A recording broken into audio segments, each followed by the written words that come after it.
Ok, donc oui, on voit enfin nous on voit la présentation, Pierre. Euh, bonjour à tous, merci de vous être rendus disponibles pour ce webinaire d'information sur le deuxième appel à projet SAMS qui est opéré par l'ANR. Donc, bon, comme vous le savez, on est trois directrices scientifiques pour ce PEPR. Evelyne Jouvin-Marche, qui est de l'INSERM, Sophie Niklos, INRAE, et spécialiste du domaine consommation système alimentaire, et moi-même, d'INRAE aussi, donc Emmanuel Maguin. Deux chefs de programme qui travaillent ensemble, Roman Nonis et Laetitia Le Fallère, et une chargée de communication à temps partiel, Aurore Brunet, qui sont tous, et quand vous utilisez l'adresse contact qui est indiquée en haut de la diapositive, équipe@pepr-sams.fr, du coup, contactez l'ensemble de cette équipe. Voilà.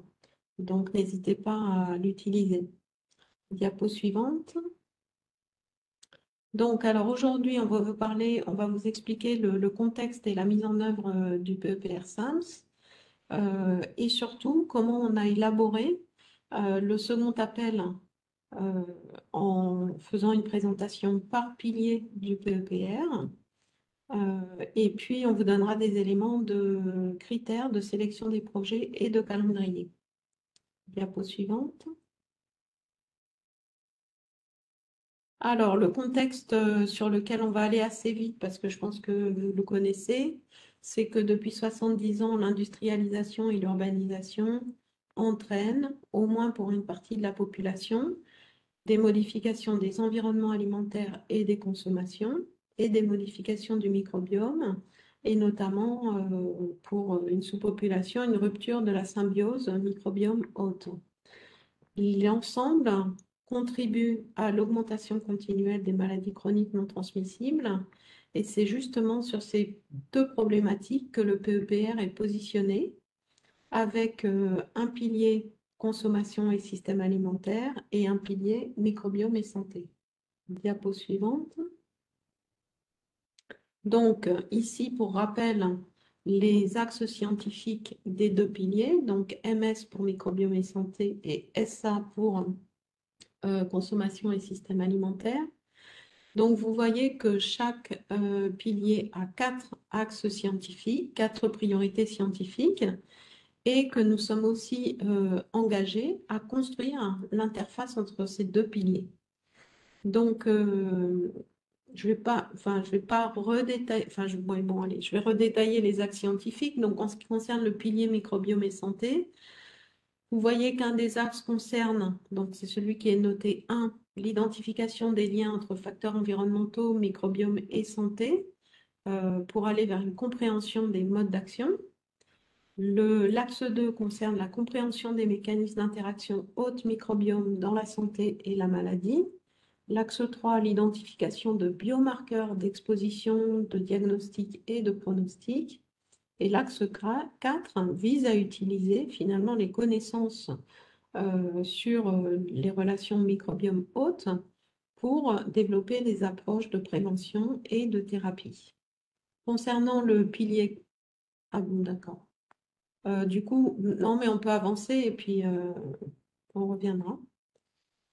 Non, non, bah non, ça, c'est mieux de revenir, excusez-moi, une diapo donc sur la précédente. Concernant le pilier consommation et système alimentaire, donc les quatre priorités sont d'étudier les dynamiques des préférences et comportements alimentaires, en comprenant les déterminants, pour mieux comprendre les déterminants des évolutions, d'expérimenter et évaluer des dispositifs pour prévenir l'insécurité alimentaire et réduire les inégalités. L'axe 3 concerne l'expérimentation et l'évaluation d'interventions visant à favoriser des changements de comportement alimentaire. Et l'axe 4, analyser et évaluer des dispositifs pour des évolutions concomitantes de l'offre et de la demande alimentaire, notamment en s'appuyant sur les systèmes alimentaires locaux. Donc, l'interface, telle qu'on l'a définie, consiste à adresser, en fait, construire un projet qui interface ces deux piliers, c'est-à-dire qu'il intègre dans ses questions de recherche, dans ses problématiques et dans les sujets étudiés, certaines des priorités scientifiques de l'axe microbiome et santé et certaines des priorités scientifiques de l'axe consommation et système alimentaire. Diapo suivante. Alors, dans le cadre du PEPR, on a fait le choix dès le départ de soutenir des projets ciblés qui ont pour vocation à développer des outils, des approches, des plateformes qui puissent être partagées au niveau de la communauté scientifique et servir le plus largement possible la communauté scientifique. Donc, on a 5 projets ciblés sur le pilier microbiome et santé. Le projet Préanalytics, qui est une plateforme d'harmonisation des conditions préanalytiques, c'est-à-dire avant caractérisation par séquençage ou par autre approche omique du microbiote. Un projet ciblé qui s'appelle Cohorte Microbiome, qui vise à la caractérisation métagénomique et métabolomique du microbiome de cohortes, qu'elles soient cohortes population générale ou cohortes de patients en France. Le projet ciblé Cloud for SAMS, qui vise à développer des espaces numériques sécurisés pour l'accès et l'analyse des données du programme SAMS.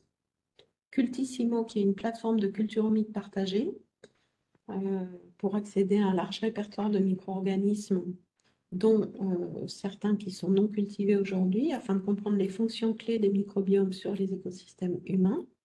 Et Notanima, qui est un projet qui vise à la génération et l'analyse de modèles animaux axéniques et notobiotiques.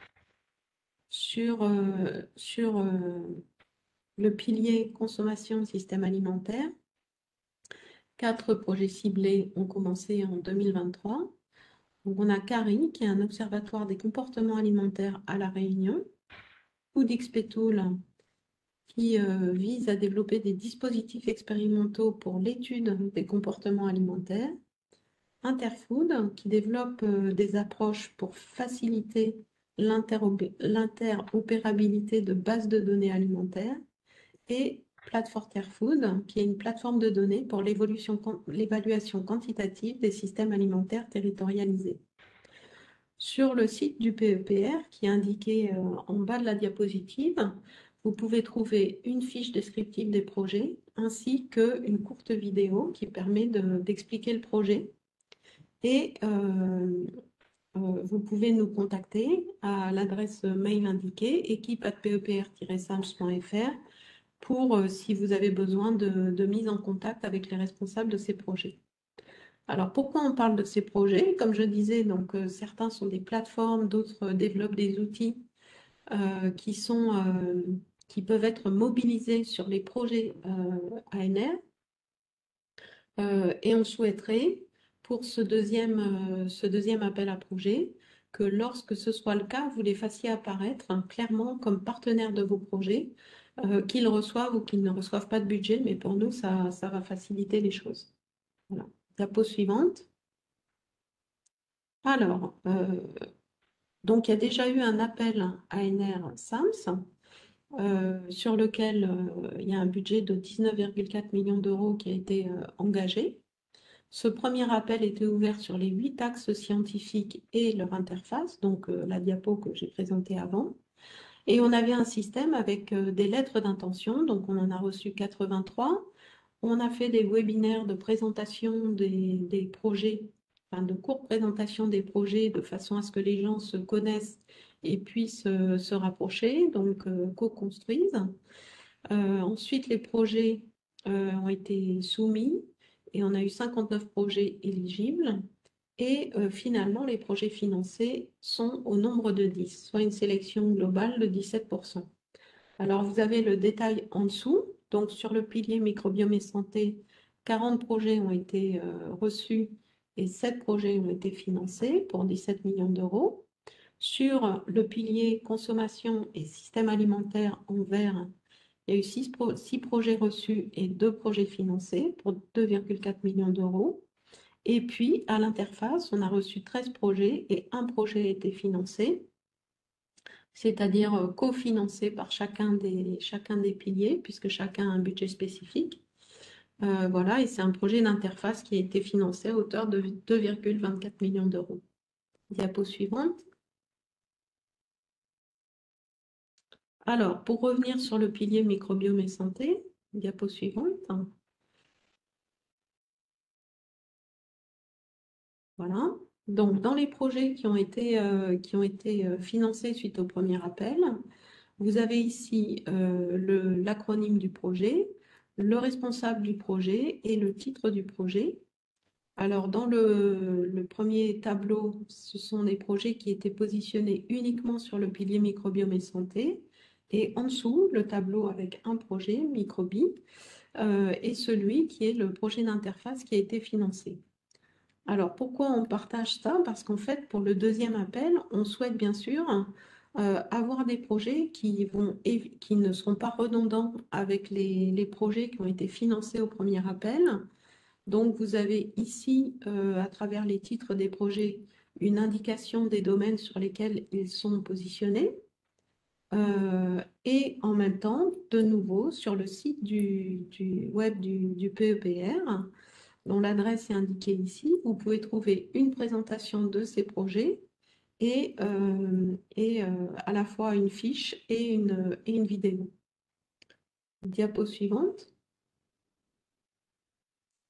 Alors, donc l'objectif, c'est effectivement, si vous avez un projet, donc par exemple, il y a un projet qui est positionné sur l'effet de l'alcool et l'addiction à l'alcool. Si vous pensez construire un projet qui est proche de celui-là, ce qu'on vous conseille, c'est quand même de prendre contact pour vous assurer que vous êtes en synergie ou en complémentarité ou sur des positionnements différents et pas sur des questions vraiment similaires. Voilà. Alors, pour aller plus loin, évidemment, on a regardé comment ces projets lauréats du premier appel étaient positionnés sur les axes scientifiques prioritaires. Vous voyez que pour le pilier microbiome et santé, et en prenant en compte le projet d'interface, on a un positionnement qui relève principalement de l'axe 1 et de l'axe 2, et que l'axe 3 qui concerne les biomarqueurs et l'axe 4 qui concerne les approches thérapeutiques et préventives sont moins représentés. Diapo suivante. Donc évidemment, pour le deuxième appel, on a souhaité prendre en compte ces aspects-là puisqu'on vise à couvrir le plus possible les axes et les sous-axes qui sont prioritaires dans le cadre du PEPR. Donc ici, vous avez un peu plus de détails. On a regardé pour chacun des axes les priorités avec les sous-axes. Et vous voyez ici en rouge les domaines, les questions, les problématiques qui ne sont pas couvertes par les projets du lauréat du premier appel. Et en orange, les aspects qui ont été peu abordés, c'est-à-dire généralement, ils ont été abordés dans un seul projet. Voilà. Donc, si on regarde par exemple sur biomarqueurs, vous voyez qu'il y avait trois sous-priorités. Identifier des profils combinatoires de paramètres et indicateurs, identifier des signaux de transition critique, identifier les dynamiques du système et les biomarqueurs. Et vous voyez que seul le premier point a été abordé dans un projet. D'accord? Donc, ce détail, je ne vais peut-être pas le lire pour l'ensemble des axes, mais les diapos vous sont communiqués, bien sûr. Et ce détail vous permet de voir aussi sur un niveau relativement fin quand votre projet se positionne un peu sur des domaines qui ont déjà été abordés dans les projets lauréats du premier appel, ou si vous êtes vraiment sur des aspects qui sont totalement non couverts. Diapo suivante. Voilà. Donc, cette analyse nous a conduit pour le second appel à proposer que l'appel soit ouvert sur tous les axes du pilier, enfin pour le pilier microbiome et santé, sur tous les axes de ce pilier, mais en priorisant les sous-axes non ou peu couverts par les projets lauréats du premier appel. On rappelle que les projets peuvent s'intéresser à tous les microbiomes humains. Sur le premier appel, dans les projets lauréats, on a beaucoup de microbiotes intestinaux et oraux. Donc vous pouvez tout à fait proposer d'autres types, des projets qui étudient d'autres types de microbiomes humains. Par contre, c'est vraiment humain. On est tout à fait ouvert à avoir des projets qui qui vont être centrés sur des aspects sciences de données en les appliquant, les utilisant sur le contexte des microbiomes et des holobiontes. Et on est tout à fait favorable à recevoir des projets de ce type. Considérant la durée du PEPR, pour ce second appel, les projets auront une durée maximale de 4 ans. Et pour ce pilier microbiome et santé, il y a un budget de 8 millions d'euros pour cet appel. Avec, pour les projets qui sont vraiment positionnés sur les 4 axes prioritaires du pilier, un budget de 1,5 à 1,75 millions d'euros. Et pour les projets à l'interface entre les deux piliers, un budget maximal de 1,5 million d'euros. Diapo suivante. Bon, Sophie, je te passe la parole. Merci Emmanuel, bonjour à toutes et tous. Donc, on va présenter un peu la même analyse pour le pilier consommation et système alimentaire. En fait, c'est-à-dire ici sur cette diapositive, vous avez les deux projets qui ont été financés sur le pilier 2, Dynapol 3 et TIFIG, avec les titres de ces projets. Et on a remis également donc le projet d'interface Microbi, qui était donc commun et cofinancé par les deux piliers. Donc, on va ensuite avoir une lecture par axe du programme du PEPR pour vous indiquer comment ces projets couvrent les axes. Alors évidemment, avec peu de projets, c'est plus difficile de nuancer l'analyse comme on peut le faire sur le pilier microbiome et santé. Donc là aussi, hein, les projets sont décrits et accessibles sur le site du PEPR. Vous avez une fiche pour chaque projet qui reprend les hypothèses principales, les types de données qui sont mobilisés, etc. La diapositive suivante, s'il vous plaît. Merci. Donc pour ce qui concerne les axes du pilier système alimentaire, en fait, nous avons l'axe 1 qui concernait les dynamiques de consommation, qui est plutôt bien couvert par les 3 projets qui ont été proposés, les autres axes étant un peu moins bien couverts. Le 4e en particulier étant celui qui est le moins bien couvert. Donc je redis, hein, le 2e axe concerne l'expérimentation et l'évaluation de dispositifs pour prévenir l'insécurité alimentaire et réduire les inégalités. Le 3e concerne l'expérimentation et l'évaluation des interventions qui visent à favoriser des changements de comportement alimentaire. Et le dernier concerne l'analyse et l'évaluation des dispositifs pour des évolutions concomitantes de l'offre et de la demande, donc notamment dans le cadre des systèmes alimentaires locaux. C'est ce que vous voyez à l'écran. Et nous avons réindiqué ici en rouge les sujets qui étaient assez peu couverts par les projets qui ont été financés, qui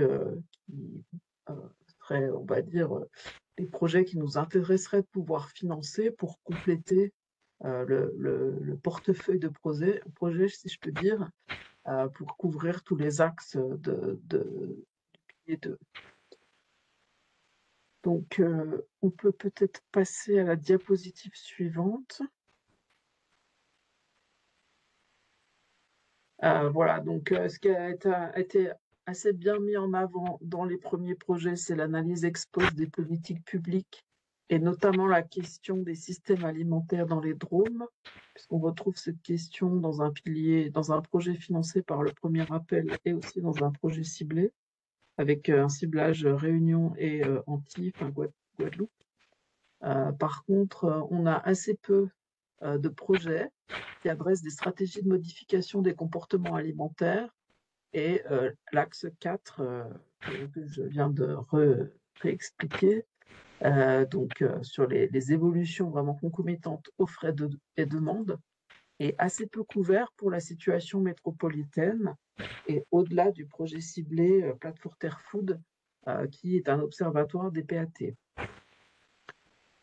Donc, bon, compte tenu du fait aussi qu'on a financé peu de projets sur ce premier axe, on souhaite, les attentes sur les projets qu'on aimerait recevoir concernent tous les axes proposés et avec un intérêt particulier aux projets qui permettent d'adresser des questions de recherche qui sont évoquées dans la stratégie nationale pour l'alimentation, la nutrition et le climat. Je rappelle comme élément de contexte que cette stratégie est celle qui a pour vocation un petit peu de chapeauter l'ensemble des politiques publiques en matière d'alimentation et de nutrition en France. Donc de chapeauter à la fois le plan national alimentation, pour l'alimentation et le plan national nutrition santé, et qui nous intéresse en particulier parce qu'il adresse les questions de convergence nutrition-climat, et c'est ce qui aussi permet d'avoir une approche, une vision systémique de la question des comportements et des consommations alimentaires.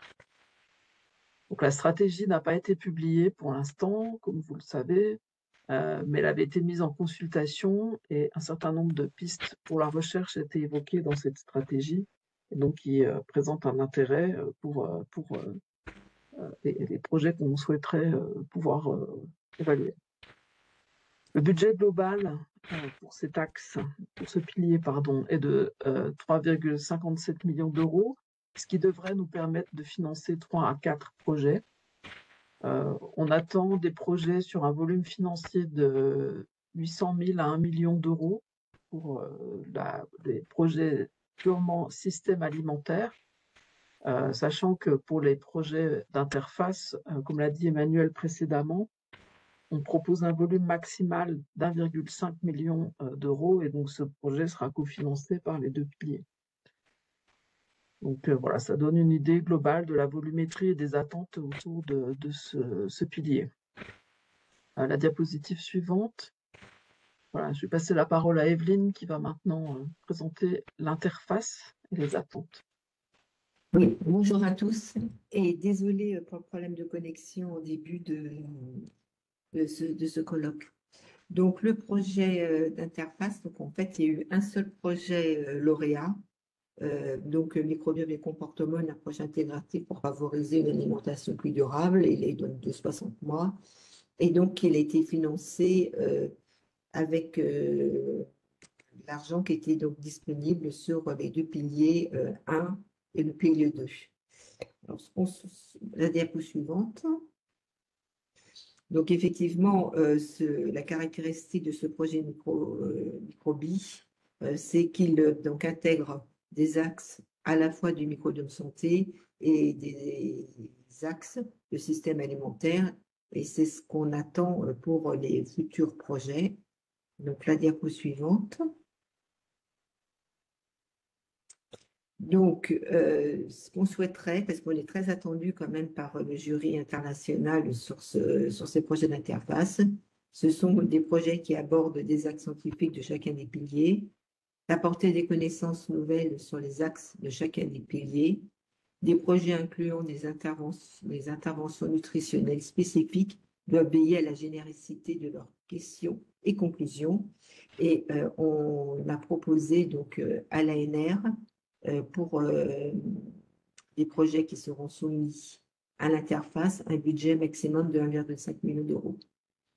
Et donc la diapo suivante, c'est un récapitulatif donc des propositions, enfin qui sont plus des propositions, hein, qui ont quand même été des attentes et qui ont été donc actuellement validées par l'ANR. Donc pour rappel, c'est un appel en une étape avec une soumission directe des projets complets pour une durée de 4 ans. C'est évidemment, on encourage des sous-axes peu ou pas couverts par les projets du premier appel SAM. Donc, en fait, vous pouvez évidemment reprendre un sous-axe et de ce qui a été déjà couvert, mais donc on vous encourage dans vos projets à intégrer les axes qui sont peu ou pas couverts. Et évidemment, donc, c'est d'éviter d'éviter la redondance avec les projets déjà financés. Donc, côté du pilier microbiome et santé, donc on vous résume, hein, tous les microbiomes, donc ils s'intéressent qu'au microbiome humain et pas uniquement intestinal. Donc, tous les autres microbiomes sont même des bienvenus. Et évidemment, les projets qui combineront les sciences de données du microbiome sont encouragés, vu que c'est aussi, je pense, une grosse attente de la communauté. Le projet global, c'est 8 millions d'euros. On a une fourchette qui est indiquée pour les projets qui va de 1,5 à 1,75 millions d'euros. Et donc, on financera donc, sur ces 8 millions d'euros le projet d'interface. Pour système alimentaire, comme vous l'a dit Sophie, hein, c'est un intérêt particulier qui sera porté au projet qui permet d'adresser des questions de recherche évoquées dans la stratégie nationale pour l'alimentation, la nutrition et le climat. Donc, le budget, 3,57 millions d'euros. Financement des projets dans une fourchette de 0,8 à 1 million d'euros et avec un projet qu'on financerait ensemble, le pilier 1 et pilier 2 pour le pilier d'interface. Et donc l'interface, c'est apporter des connaissances nouvelles sur les actes de chacun des piliers. Et donc évidemment, ce qui est bienvenu et souhaité, ce sont des études interventionnelles, mais en veillant à la généricité des questions et des conclusions. Et donc, comme je viens de vous le dire, c'est un cofinancement venant des deux piliers. La diapo suivante, c'est critères et calendrier pour le second appel à projet. Je ne sais pas si je continue ou tu veux reprendre la parole, Emmanuel. Non, mais continue. Ok, donc au niveau des critères d'évaluation, vous allez retrouver quand même ceux qui sont du premier appel, donc l'excellence scientifique, la clarté des objectifs, l'alignement avec les priorités du PPRSAM, évidemment le caractère novateur, l'ambition scientifique, originalité, pertinence de la méthodologie, notamment pour la gestion et l'analyse des données. Alors, on est quand même très attendu au niveau de l'État sur l'impact, l'innovation et les retombées du projet. Donc, par vos projets que vous allez proposer, vous y contribuez. Et donc, c'est pour ça qu'on a insisté sur le paragraphe innovation, transfert à la société, impact économique et sociétaux, contribution au développement de solutions, stratégies de diffusion et de valorisation des résultats. Au niveau de la qualité du consortium, ce sont des compétences, expertise et complémentarité du consortium. Et évidemment, on souhaiterait plus de participation de scientifiques juniors par rapport aux projets qui ont été sélectionnés lors de la première phase, enfin lors du premier appel, excusez-moi. Et au niveau gouvernance et moyens mobilisés, c'est pertinence, efficacité de la gouvernance, crédibilité des jalons proposés, évaluation et gestion des risques, adéquation entre les moyens humains et financiers mobilisés.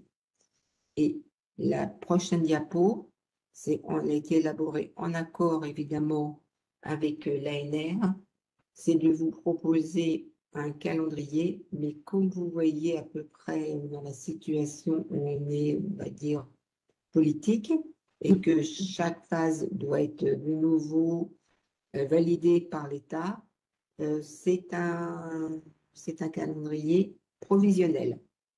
Par contre, ce qui est sûr, c'est que la publication a bien eu lieu en juillet, que le webinaire d'information, donc c'est bien aujourd'hui, que le dépôt des projets est maintenu pour l'instant au 13 janvier 2026, que les auditions qui seront donc effectuées par le jury mis en place par l'ANR seraient possiblement en avril, que les interactions et autorisations administratives, c'est-à-dire la confirmation des projets lauréats et signatures de la DPM, donc ça veut dire DPM, c'est décision du Premier ministre.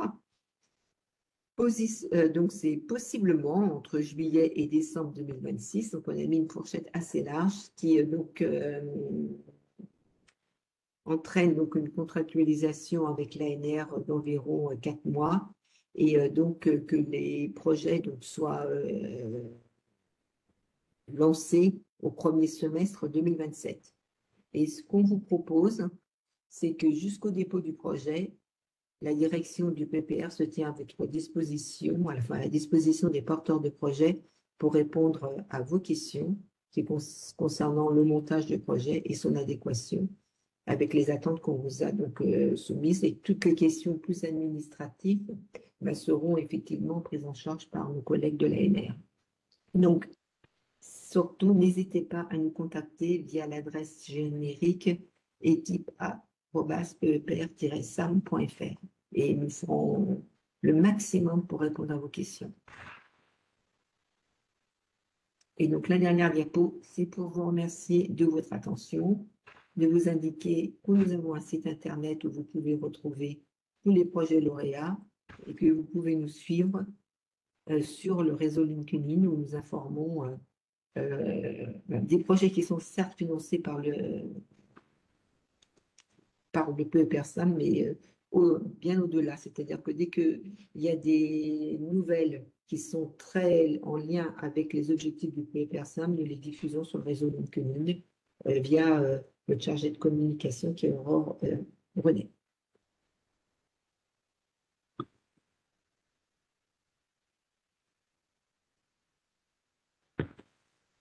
Merci Evelyne. Après cette présentation donc de ce second appel à projet, je vais juste vous dire quelques mots pour l'ANR et ensuite on passera à la réponse aux questions. Donc, ça vous a été dit et redit, mais c'est quand même important, hein, les deux piliers et les projets d'interface. Donc, on a remis les sommes ici. Vous vous souvenez de tout ce qui vient de vous être dit, qu'on sera particulièrement attentif aux projets d'interface puisque c'est peut-être pas les plus faciles à monter, mais c'est vraiment intéressant dans ce deuxième appel à projet de faire émerger des projets d'interface. Voilà. Autrement, on a déjà détaillé les autres. Sur l'évaluation, donc je redis ce qui vous a été dit, mais c'est quand même crucial que cet appel à projet, attention, est en une seule phase. Hein, donc on vous demande le document final dès le dépôt, donc pour le 13 janvier. Donc ensuite, on procédera à l'évaluation. Les projets complets seront évalués par un comité d'évaluation indépendant et international. Ensuite, ce comité d'évaluation remet son évaluation aux directrices du PEPR-SAM qui sont présentes aujourd'hui. Et au regard de cette évaluation, les directrices présentent les projets sélectionnés au CPMO.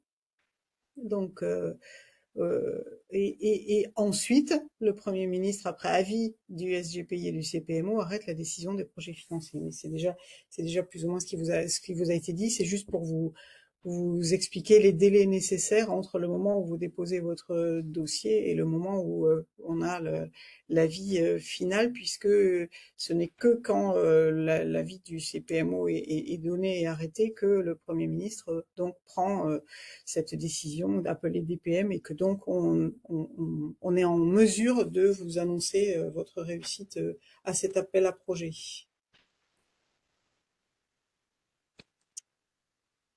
Les critères de recevabilité, ils sont aussi dans le document, ils vous ont aussi été détaillés, mais je les redis. Donc avant le 13 janvier 2026 à 11 h. Alors Evelyne t'a dit pour le moment, mais oui, c'est le 13 janvier à 11 h. On est en octobre, donc voilà. Le projet complet, c'est-à-dire le document scientifique, le document administratif et financier au format Excel et PDF, ainsi que l'annexe des publications doivent être déposés sur le site de dépôt de l'ANR. Bon, ça, vous êtes tous assez coutumiers, mais vous pouvez d'ores et déjà commencer à regarder toutes les pièces nécessaires pour être dans les temps. Le document scientifique doit suivre le modèle disponible sur le site internet de l'appel à projet et être déposé au format PDF non protégé. Donc, bien entendu, il faut suivre le modèle pour être sûr qu'on est dans les clous, en particulier du point de vue longueur de la rédaction du projet. La durée des projets est de 4 ans maximal. Ensuite, on a repris le montant de l'aide demandée par pilier.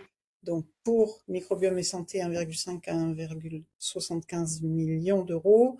Pour système alimentaire, 0,8 à 1. Et pour l'interface entre les deux, de 1 à 1,5. Ça vous a été dit aussi, mais je le redit ici, un responsable lauréat du premier appel du PEPR-SAMS ne pourra pas être responsable de ce projet pour le second appel. Et Evelyne vous a rappelé aussi l'appel du pied qu'on fait aux juniors pour prendre en charge des projets d'envergure. L'établissement coordinateur doit être un établissement français d'enseignement supérieur et de recherche.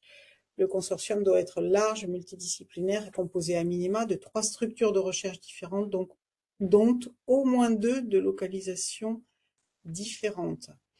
Et j'en profite pour répondre à une question qui était dans le chat déjà. Il a été demandé s'il peut y avoir des partenaires privés dans ces projets-là. Il peut y avoir des partenaires privés, mais ils ne seront pas financés par l'ANR. Je le dis puisque je suis en train de parler des critères de recevabilité. Donc vous pouvez les indiquer, mais pas les indiquer dans le financement potentiel par le projet. Voilà. Donc je crois qu'on a terminé pour notre présentation. On nous demande c'est quoi un junior? Je suis certainement un senior. Potentiellement, je ne sais pas qui vous êtes, mais les juniors, c'est ceux qui sont pas encore responsables de projet PEPR ou voilà, mais on est tous des juniors ou des seniors selon les jours. Alors, je vous propose, comme les questions s'enchaînent là, bien sûr, c'est normal, hein, donc je vous rappelle qu'en fait, on lit vos questions, on les synthétise et on va essayer d'y répondre. On commence par les questions scientifiques, chers collègues. Alors, je vois la question sur les modèles murins. Alors, on va être clair. Si vous ne faites que du microbiome murin, sinon le projet n'est pas plus éligible que si vous faites du microbiome de cheval ou du microbiome, je ne sais, de toute autre espèce animale. Par contre, si pour valider des hypothèses, vous avez besoin de repasser par un modèle murin, oui, évidemment, on ne va pas exclure dans ces cas-là le modèle murin. Mais l'idée, c'est la caractérisation, du microbiome humain. De mode d'action. Donc, pour compléter, je pense que dans les projets lauréats du premier appel, la plupart font appel à des modèles, pas uniquement, mais ils ont recours à des modèles parce qu'il y a certaines questions qu'on ne peut poser que dans les modèles. Par contre, il faut que vous veilliez à expliciter la pertinence du ou des modèles que vous sélectionnez par rapport à ce qui se passe chez l'homme et que vous ayez quelque chose qui vous permette de vérifier en quoi les données obtenues dans votre modèle vous reflètent ou vont refléter effectivement ce qui se passe chez l'homme.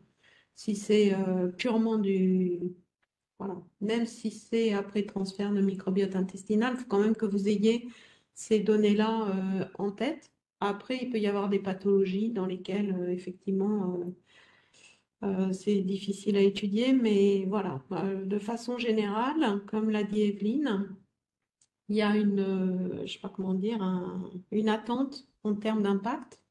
Donc, quelque chose qui serait purement du modèle et sans aucune extension sur ce qui peut se passer chez l'homme, risque de ne pas être retenu par notre jury international.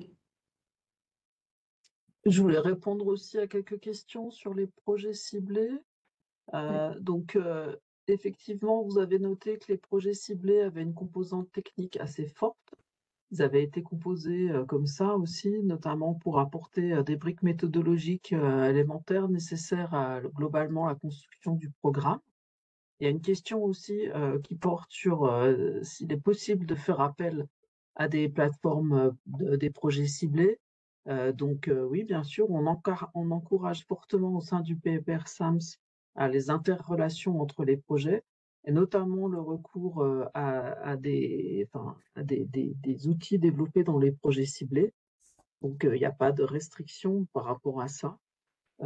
C'est important de bien mentionner ce qui relèvera, on va dire, du financement propre du projet nouveau que vous allez déposer si vous recourez à des plateformes, des projets ciblés.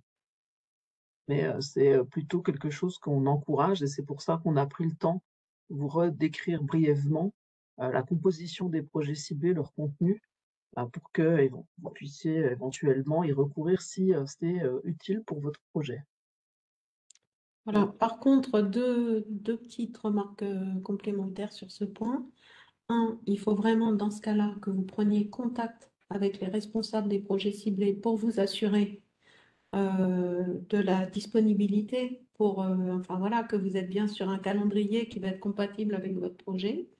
Et d'autre part, sachez que dans la plupart des projets ciblés, euh, le financement était pour répondre à la question, établir le système, la brique ou les briques méthodologiques, mais que le financement ne permette pas de prendre en charge des analyses supplémentaires.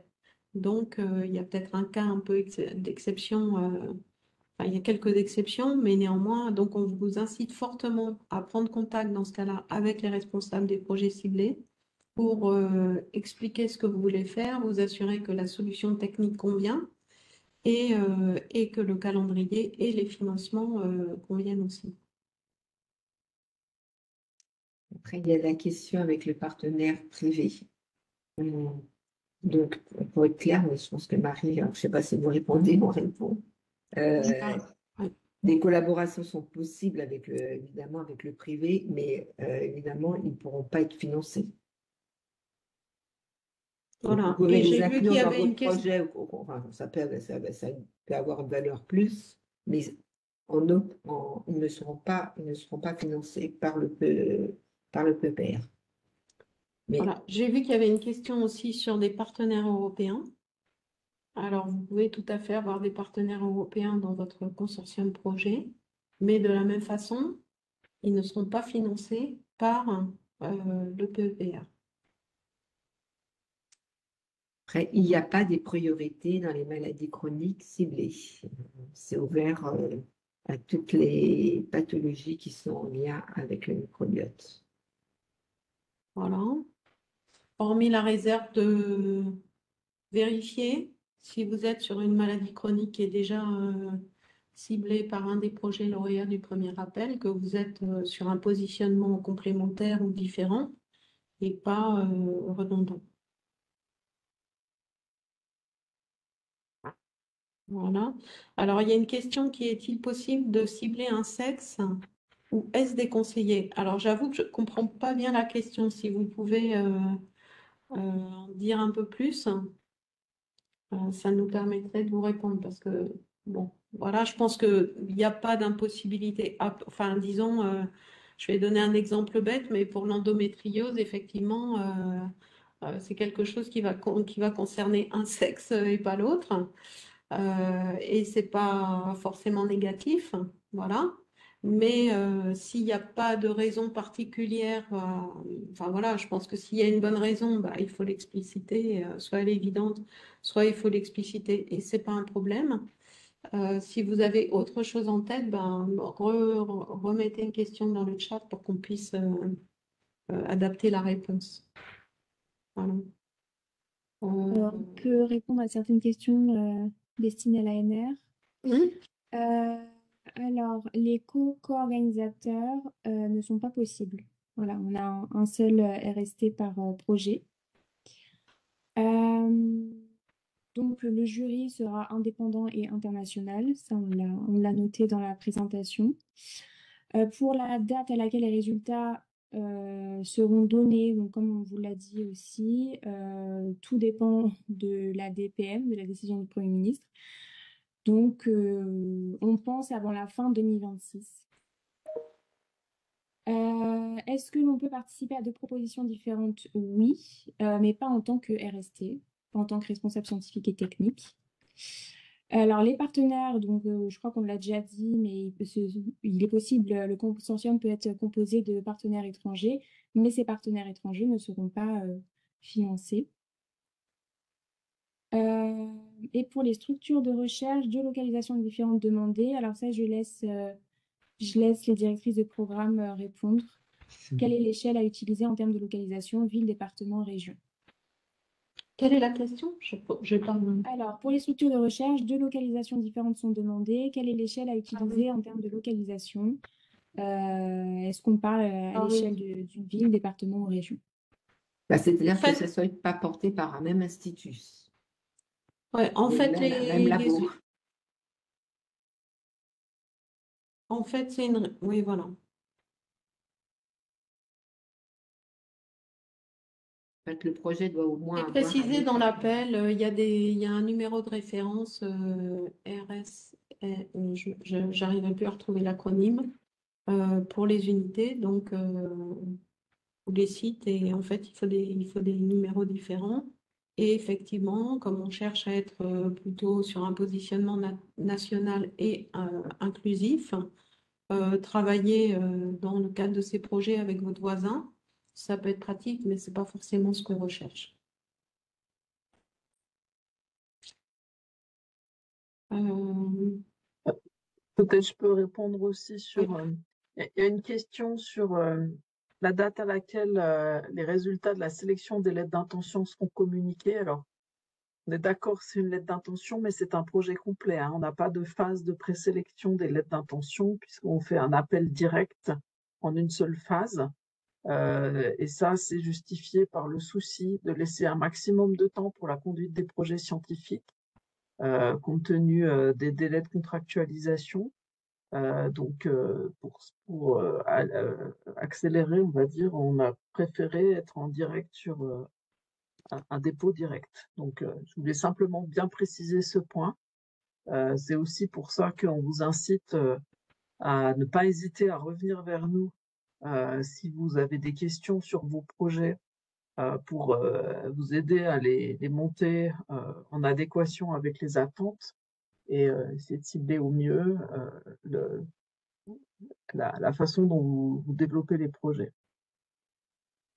Alors, je vois que peut-être en lien avec la question sur le sexe, le projet peut-il être orienté uniquement sur la santé des femmes ou est-il important d'explorer à la fois femmes et hommes?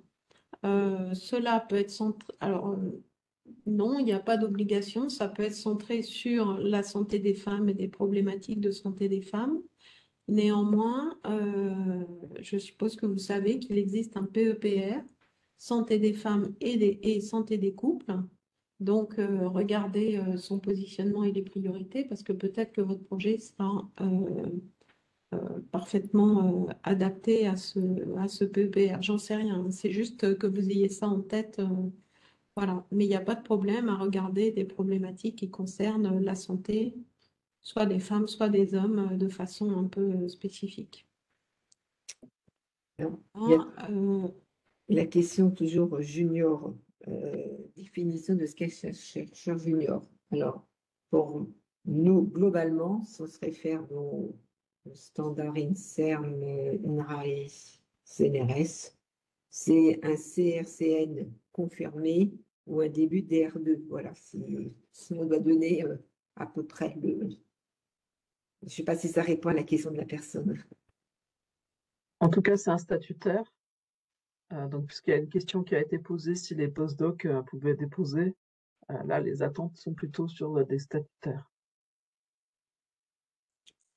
donc, en gros, pour compléter, du coup, ce n'est pas une limite d'âge. C'est une question de maturité par rapport à un parcours scientifique, par rapport à un stade de carrière. Voilà, donc ce sont des scientifiques qui sont en phase de prise de responsabilité, mais qui peut-être n'ont pas encore eu l'opportunité soit de contribuer à un projet aussi bien doté, soit être pilote ou responsable sur ce type de projet.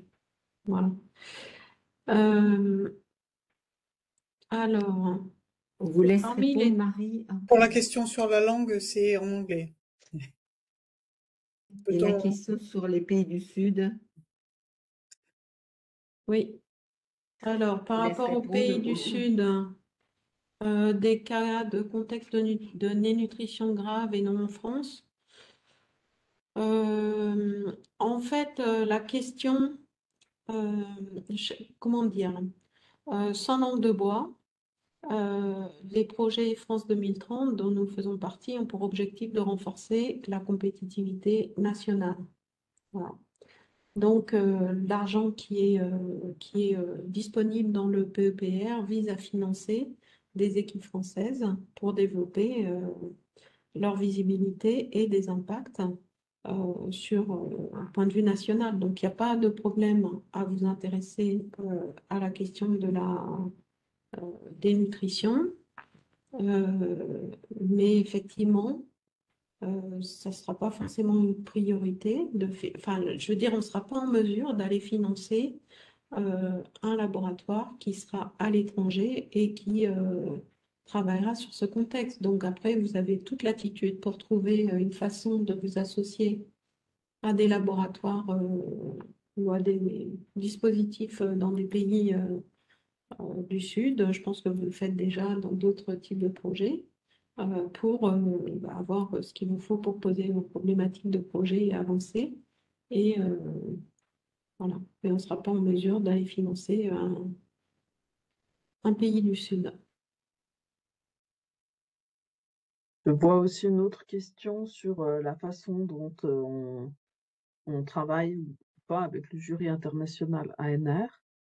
En fait, la gouvernance du PEPR présente au jury international ses priorités, quasiment de la même manière que ce qu'on vous le présente aujourd'hui, sur les axes thématiques en particulier. Et ensuite, le jury international procède à la sélection sur des critères d'excellence scientifique.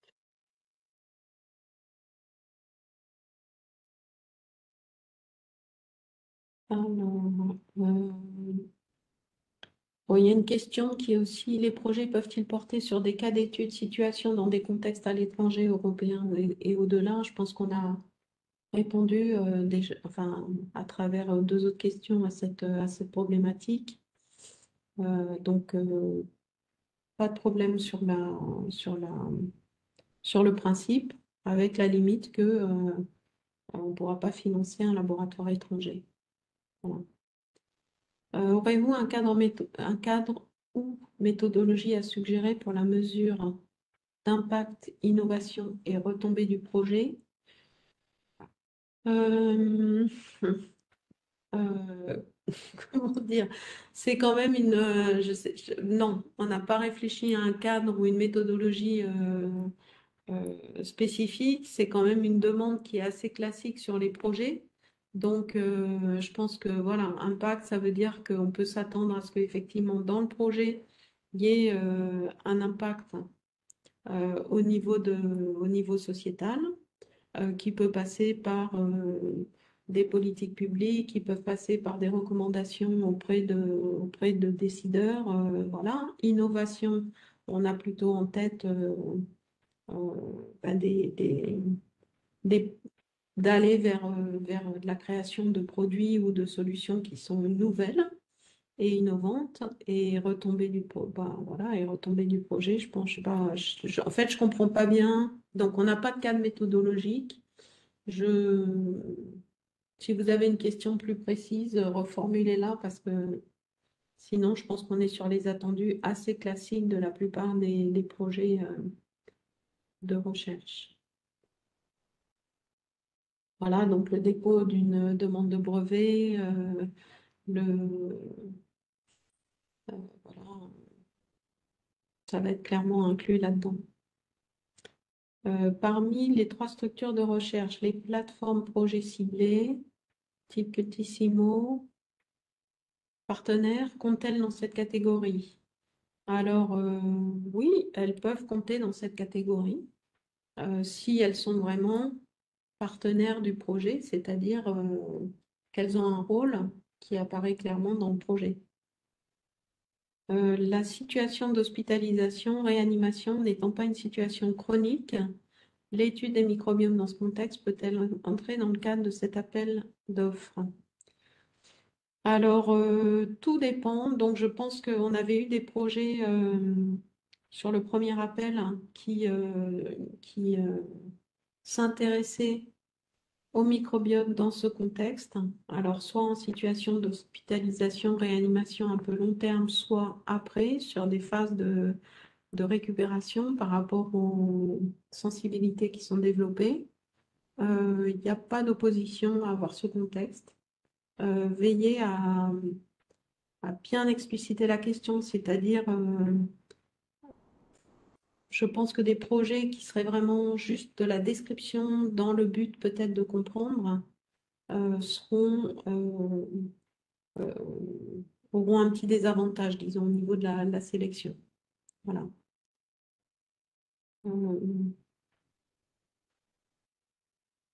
N'hésitez pas, on répond aux questions un peu au fur et à mesure, mais n'hésitez pas si c'est pas clair à reposer ou reformuler dans le chat ou dire qu'il vous faut des éléments complémentaires parce que voilà, c'est toujours parfois difficile de se comprendre juste par écrit.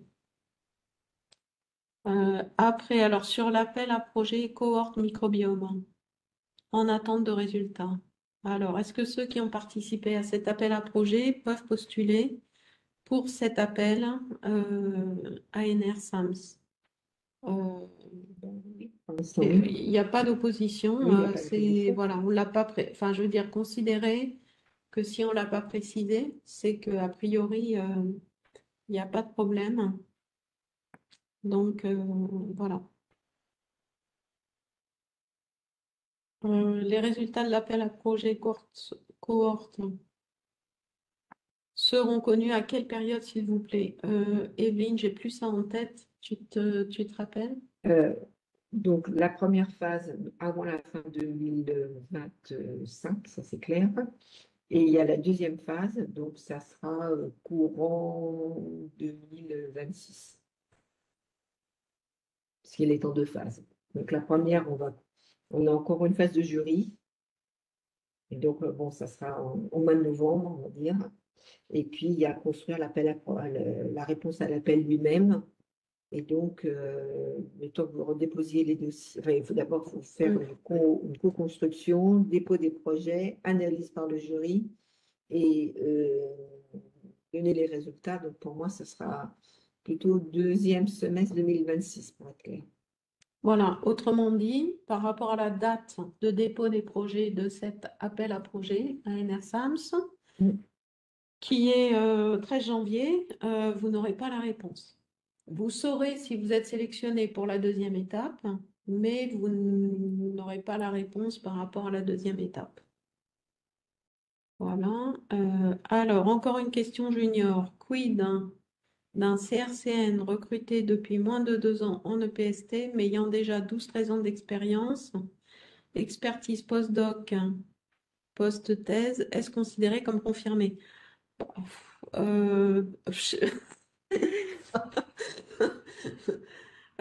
Comme je le disais, c'est pas une question d'âge, c'est une question de maturité et d'expérience en fait. Donc oui, je pense que quelqu'un qui a 12-13 ans d'expérience, si les choses ont bien marché, qu'il y a une bonne liste de publications, que typiquement il pourrait commencer à réfléchir, comme disait Evelyne, à envisager une candidature DR2 ou se projeter sur une candidature DR2, ben oui, il peut être considéré, alors confirmé, c'est-à-dire que il peut être, je pense, ne vous prenez pas la tête sur cette histoire de junior et senior. Si vous avez 13 ans d'expérience, que vous avez une idée d'un bon projet et que vous avez envie de déposer, déposez. Voilà, Voilà. c'est plus clair, oui. Voilà, parce que on va pas, c'est pas un critère, enfin ça va pas être un critère sélectif en soi. Donc ce qui va compter, c'est l'ambition et la qualité du projet. Voilà. Est-ce que le développement d'outils d'analyse, une innovation dans certains départements, pourrait être éligible? Alors, donc ah oui, il y avait une autre question de ce type-là. Donc, qui est où? Voilà, sur les sciences de données. Les sciences de données intègrent la partie développement de systèmes, circuits d'analyse de données. Donc, je vais essayer de répondre aux deux en même temps. Donc, a priori, il n'y a pas d'opposition, bien sûr. Néanmoins, alors, deux conseils. Un, rapprochez-vous de Cloud for SAMS, donc le projet ciblé Cloud for SAMS, pour évaluer si votre projet n'est pas redondant avec ce qui est développé dans ce projet ciblé.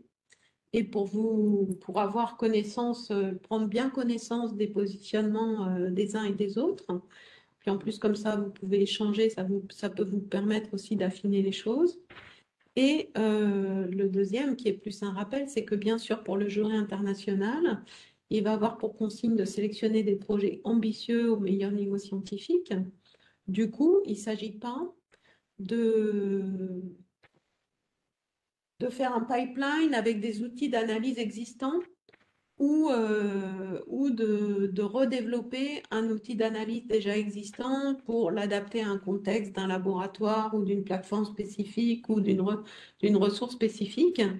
Donc, enfin, je suppose que vous avez ça à l'esprit, mais bien sûr, si vous avez des projets qui sont ambitieux et nouveaux sur ces aspects développement d'analyse et circuits d'analyse ou traitement de données, ben, n'hésitez pas. Et peut-être rapprochez-vous aussi du PEPR santé numérique, hein, où il y a Ah des oui, appels de ce type. ouais, très bon complément. Mm. Alors, toujours pour l'appel d'offres cohorte microbiome. Comment fait-on pour le budget si on compte sur les analyses qui ont été soumises à l'appel d'offres cohorte microbiome? Peut-on inclure le financement pour séquençage dans cet appel d'offres, même si déjà demandé dans l'appel d'offres cohorte? Ben oui, Ah oui.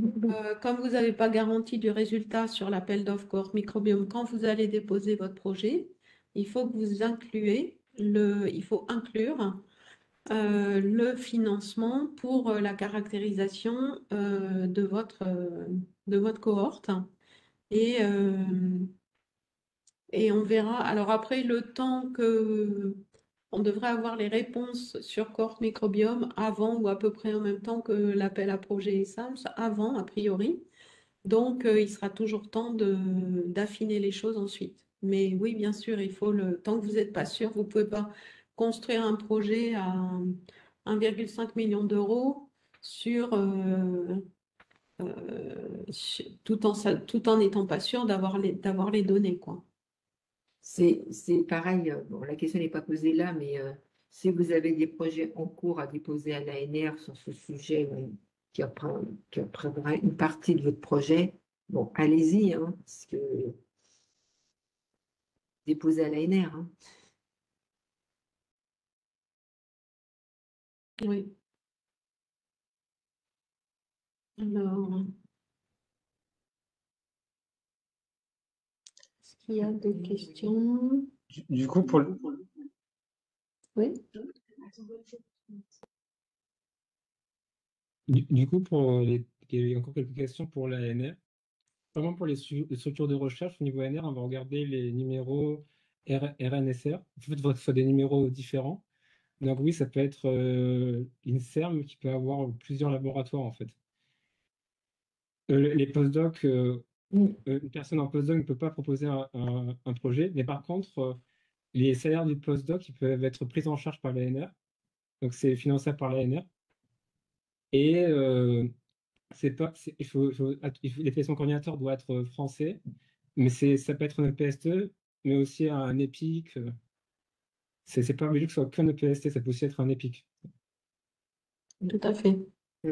Avec le CEA, par exemple. Oui.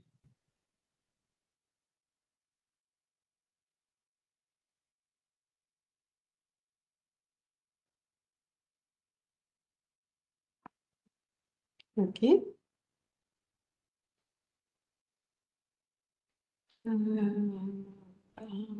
Est-ce qu'on a laissé passer certaines questions?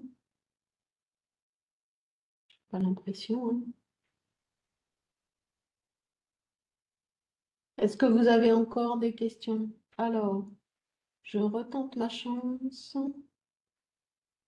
Comment la gouvernance du PEPR va déployer sa stratégie de priorisation décrite dans la présentation avec l'indépendance du jury international de l'ANR? Alors en fait, il y a très bonne question. Mais il y a en fait le cadrage qu'on vient de vous présenter, on le partage aussi avec le jury ANR. Et les personnes de l'ANR qui assistent qui organisent même ce webinaire, s'assurent que le jury respecte le cadrage qu'on leur donne. Et qu'il n'y a pas de conflit d'intérêt avec les Voilà, candidats. tout à fait. Oui, oui, non, mais tout à fait. Oui.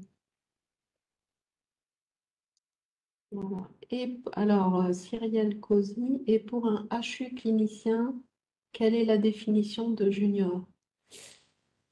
Je pense qu'on a répondu à la Oui, question. ouais, Enfin, j'espère qu'on a répondu à la question. Sinon, il y a une subtilité que je ne connais pas, qu'il faudrait que vous précisiez, Cyrielle. Euh, ok.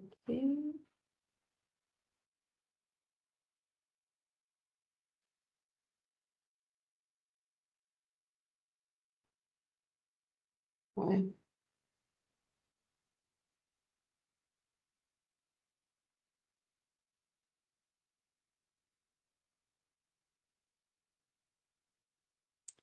Alors, je vois un commentaire de Julien Diana concernant la question junior. Une des critiques qui m'a été faite à l'édition précédente était le manque d'expérience dans la gestion de projets multi-équipes. Malgré plusieurs ANR en tant que coordinateur, cette critique ne sera donc plus faite cette année. Ben, Marie, vous y verrez, hein.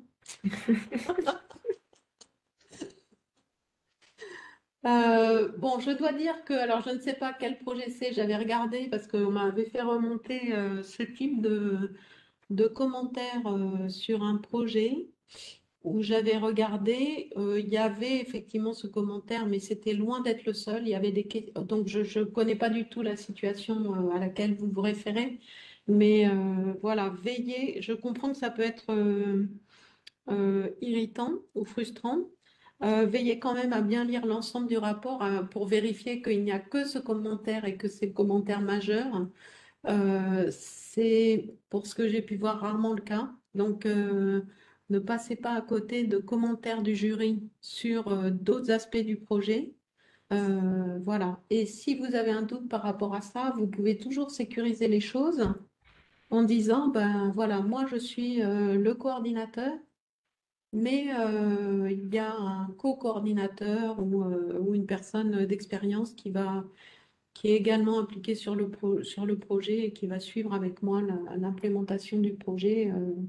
C'est des choses qui peuvent éventuellement rassurer. Donc, il y avait cette question de est-ce qu'il y a un seul coordinateur? Je pense que il y a enfin, excusez-moi, je dis coordinateur, mais le terme c'est responsable scientifique et technique du projet. Donc, il y a une personne qui est déclarée responsable scientifique technique du projet.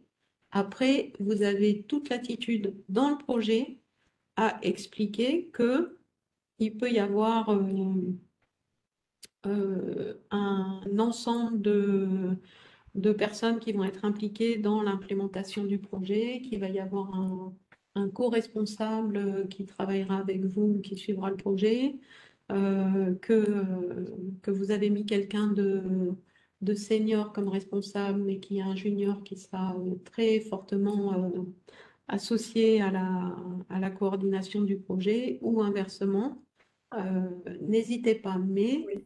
expliquez-le. Je pense Il que faut, c'est le point principal pour pour le jury, qui ne connaît pas toujours, bien sûr, les contextes, c'est expliquer les choses de façon la plus directe, la plus claire possible, pour que, du coup, l'absence d'information génère le doute et génère les questions. Donc, il vaut mieux rajouter une phrase et expliquer les choses que de laisser quelque chose qui est un petit peu flou.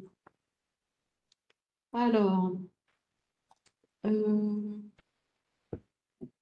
je vois qu'il y a un projet utilisant un modèle animal pour étudier l'impact d'un régime alimentaire difficile à tester chez l'humain sur la composition et la fonctionnalité du microbiote intestinal. Peut-il tout de même entrer dans le scope des appels à projets de l'AML?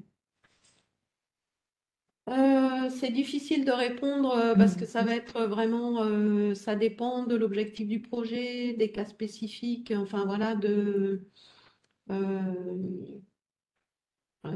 voilà. Donc j'imagine que, mais c'est un peu ce qu'on disait sur les modèles animaux. On peut comprendre tout à fait dans un projet qu'il y a un besoin spécifique pour un modèle animal, il faut en justifier la pertinence et il faut vous assurer que euh, ben, les résultats qui sont trouvés sur ce modèle, dans ce système modèle, ont une validité au-delà du système modèle. Et c'est souvent une question c'est une question qui peut être difficile. Donc, veillez à bien traiter cette question-là. Parce que la question de la généricité se posera. Donc, l'objectif, par exemple, je comprends tout à fait l'utilité du modèle animal pour étudier des mécanismes ou des impacts d'un régime plutôt déséquilibré, disons. Euh, mais veillez à comment, à partir de ces résultats en modèle animal, on fait le lien avec ce qui se passe chez l'homme et on va vers quelque chose qui soit impactant en termes de politique publique, par exemple, ou de recommandations nutritionnelles ou en termes d'innovation. Voilà. La dimension appui aux politiques publiques me semble peu mise en avant avec les axes du pilier système alimentaire. Vous confirmez ou c'est en quelque sorte partout en filigrane? Sophie. Oui. Alors, dans le texte de l'appel complet qui est sur Internet, c'est bien mis en avant, en fait. Comme je l'ai indiqué, on sera sensible aux projets qui seront en capacité de répondre aux questions de recherche mises en avant dans la SNOC. La SNOC, c'est le cadre de politique publique en matière d'alimentation en France, qui reprend certains de ces éléments. Donc, en fait, là, au grain qu'on a présenté aujourd'hui, on n'a pas spécifiquement insisté sur ces points, mais pour moi, c'est oui, partout en filigrane, en fait. Alors, les connaissances qui seront produites dans les projets ne seront pas forcément directement actionnables pour les politiques publiques, mais elles doivent permettre de les informer. Donc, et notamment par rapport à cette dimension d'impact dont il a été question, on peut voir l'impact sur les domaines d'innovation, comme l'a dit Evelyne, mais aussi sur des domaines d'appui aux politiques publiques.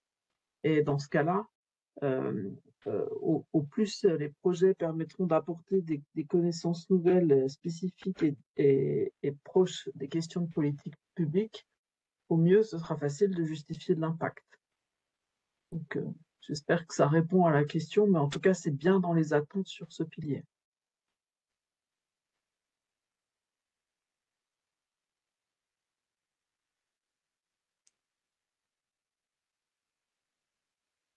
Est-ce qu'il y a une plateforme pour découvrir les équipes et projets qui s'ouvrent, pour déposer un projet ou en rejoindre un? Est-ce qu'il y a- Alors, on n'a pas de plateforme de ce type et en fait, c'était quelque part une question qu'on se pose. C'est possible. C'est est-ce que est-ce que vous considérez qu'il serait souhaitable qu'on organise, pour ceux qui le souhaitent, hein, enfin, une session en visioconférence pour que les personnes qui le souhaitent puissent exposer leur projet et éventuellement les compétences qui leur manqueraient. Mais comme là, on n'a pas de système d'intention, enfin voilà, c'est pas de lettres, pardon, on n'a pas de système de lettre d'intention, on est directement sur de la construction de projets complets. On ne veut pas non plus générer trop de déception parce qu'il y a probablement des consortiums qui sont déjà assez constitués et qui vont pas forcément prendre quelqu'un supplémentaire, quoi. On va y réfléchir. Peut-être que c'est quelque chose qu'on peut éventuellement résoudre avec Après, un fichier partagé. après, c'est vraiment des questions que vous pouvez nous poser Oui. complètement avec l'adresse qu'on vous a donnée. Et on essaiera au maximum, si vous nous exposez, par exemple, chez tel projet, il me manque telle compétence, euh, on essaiera au maximum de vous orienter sur des équipes que nous connaissons et qui finalement pourraient vous joindre dans votre projet. Ça, c'est possible de le faire. Oui, d'accord. Et s'il y a vraiment besoin qui se ressent, de refaire comme dit Emmanuel, une séance visio où les gens qui cherchent du partenaire veulent exposer en 3 ou 4 minutes leur projet et leur manque, c'est tout à fait faisable. Voilà. On Donc, l'avait fait avec André, l'ANR, son premier appel. voilà, donc, donc la question, elle était posée par Andrea Sebir,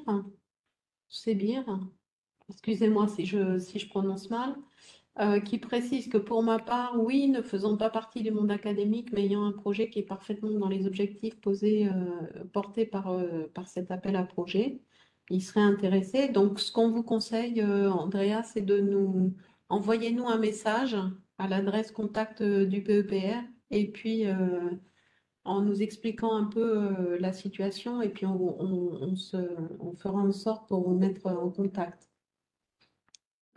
Autre question, oui, par exemple, avec le projet Cloud for SAM sous TIFIG. Je ne suis pas sûre de bien comprendre la question. L'idée, ça serait d'avoir un exposé, une présentation du projet Cloud for SAM ou du projet TIFIG, c'est ça? Enfin, voilà, Vous avez aussi sur le site web du PEPR, comme on disait tout à l'heure, des résumés sur les projets avec les noms des coordinateurs que vous pouvez aussi contacter directement, en fait, hein. Donc, ça peut être aussi une façon pour vous d'aller chercher les réseaux, les compétences qui vous intéressent en direct. Il y d'accord. avait une question sur si vous pouviez espérer une 3e vague de financement. Donc non, c'était pas prévu dans la structure de gouvernance de SAMS. Donc là, c'est le 2e et dernier appel du programme. Oui, ça s'appelle France 2030. On aurait bien aimé, hein. Oui, Mais bon, nous, on est prêts. Hein. Si on est l'ANR prêt. nous redonne S'il y a de un petit l'argent, on n'a pas de reliquat, souci, hein. on vous le fera savoir. Mais ce n'est pas tout à fait les infos qu'on a pour l'instant. Oui, donc je vois une précision donc, par rapport à TIFIG et Cloud for SAMS pour savoir s'il s'ouvre à d'autres, un peu dans l'idée de la question d'Andrea Sebir. Donc, pareil, ce que je vous conseille, écrivez-nous en expliquant un peu vos résultats et puis on vous mettra vos résultats, vos questions ou le contexte dans lequel vous posez cette question et puis on vous mettra en contact et tous les responsables de projets ciblés se sont engagés à être disponibles et à répondre, notamment dans les montages de projets en réponse aux appels à projets EANR du PEPR pour les interactions. Donc, n'hésitez pas. Ils vous répondront, j'ai aucun doute là-dessus. Voilà. Voilà. J'en vois pas d'autres questions dans le chat. On voit par contre des messages de personnes qui nous disent faut que j'y aille, j'ai vu plus rien. Bah, c'est que vous avez répondu à toutes. Voilà, ben, merci à vous pour pour avoir participé et puis avoir posé toutes ces questions. Merci beaucoup. Donc, je répète, si vous avez des questions plutôt scientifiques, vous pouvez contacter les directrices de programme sur l'adresse mail équipe@pepr-sam.fr. Et pour les questions sur la recevabilité, plutôt, c'est pepr-sams.anr.fr. Voilà, on vous répondra rapidement. Merci Marion. Merci Marion. Eh ben, Bonne fin de merci journée à à tous. tout le monde. Bonne journée. Au revoir. Merci beaucoup. On attend vos projets. Oui, Merci. voilà, des beaux projets. Bon courage. Au Bon revoir. montage.